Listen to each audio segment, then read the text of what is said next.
नमस्कार दोस्तों, पूजा वार्ष्णेय हिंदी कहानियों में आपका स्वागत है। आज की कहानी का शीर्षक है बहस। अनीता और समर की शादी 1 साल पहले हुई थी।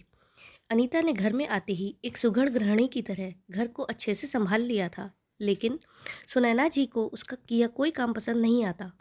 कभी कहती रोटी पतली बनाओ, तो कभी कहती पापड़ जैसी रोटी बना दी है।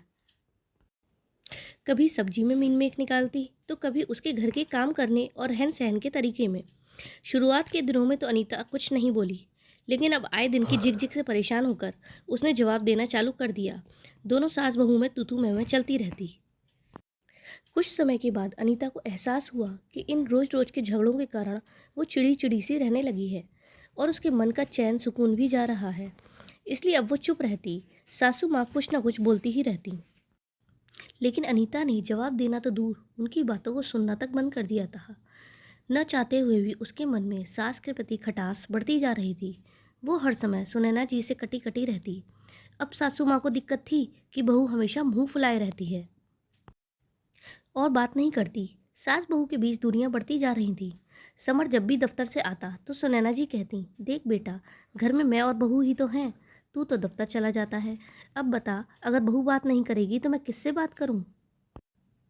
ऐसा क्या कह दिया मैंने जो ये मेरे से बात करना ही बंद कर गई?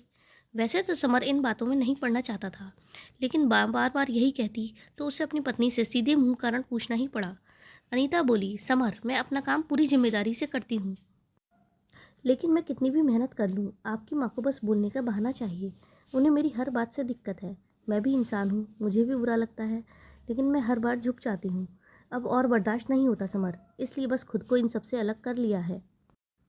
पहले माँ से झगड़ा होता है, फिर उनका पक्ष लेकर आप मुझसे लड़ाई झगड़ा करते हैं। थक गई हूँ रोज़मर्रा के झिकझिक से। ऐसा लगता है उन्हें बस बोलने का बहाना चाहिए। कैसे भी करके वो खुद को सही और मुझे गलत साबित करना चाहती हैं। ऐसा कब तक चलेगा? थक गई हूँ समर, दिल करता है सब छोड़ छाड़ कर मायके चली जाऊँ। बीवी और माँ के झगड़े में फंसे समर को समझ नहीं आ रहा था कि क्या करे। बीवी का पक्ष लेकर बात करेगा तो माँ नाराज हो जाएगी, और माँ को सही समय पर उनकी गलती का एहसास नहीं करवाया तो उसका बसा बसाया घर टूट जाएगा। समर ने फैसला कर लिया कि आज के बाद अगर उसकी आंखों के सामने कुछ होगा तो वो चुप नहीं बैठेगा और अपना बसा बसाया घर तो ऐसे बिल्कुल भी नहीं टूटने देगा। अगले दिन अनीता किसी काम से रसोई में गई। वहाँ उसका हाथ गिलास पर लगा और कांच का गिलास टूट गया।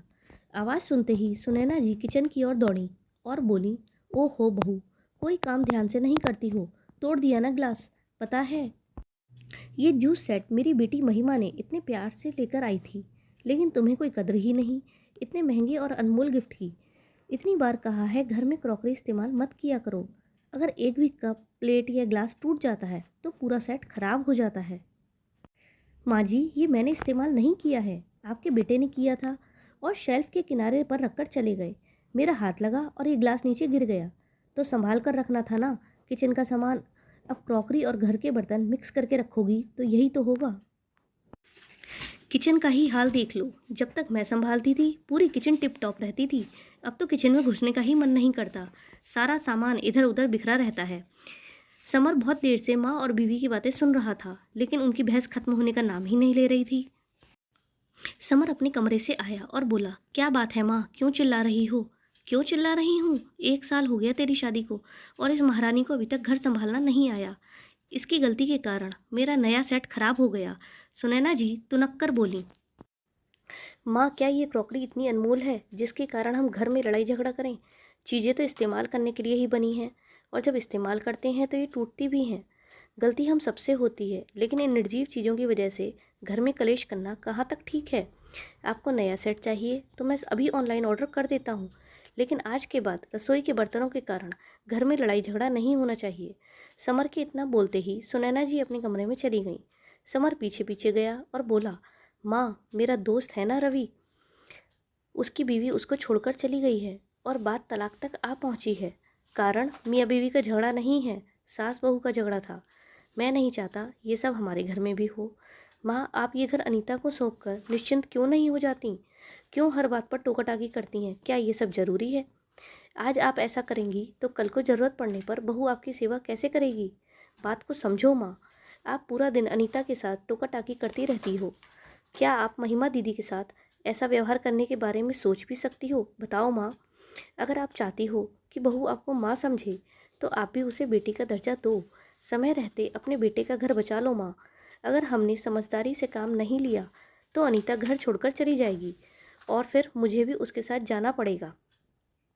बहू के घर जाने छोड़कर जाने की बात सुनकर सुनैना जी को कोई फर्क नहीं पड़ा, लेकिन जब बेटे ने भी अपने जाने की बात की तो सुनैना जी डर गईं और आंखों में आंसू लिए बोलीं, समर, ये बता, क्या सारी गलती मेरी ही है?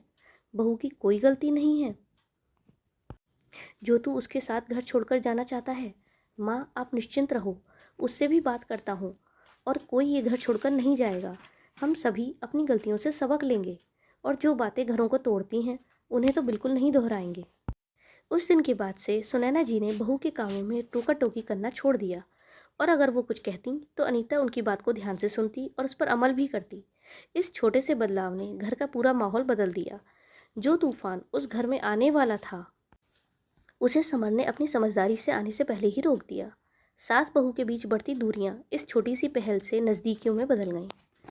तो मित्रों, कैसी लगी आपको ये कहानी? अगर अच्छी लगी हो तो इस कहानी को लाइक और शेयर ज़रूर करें। साथ ही इस चैनल को सब्सक्राइब भी करें और बेल आइकन दबाएं जिससे कि आगे के नोटिफिकेशन आपको आसानी से सुनने के लिए मिल सकें। धन्यवाद।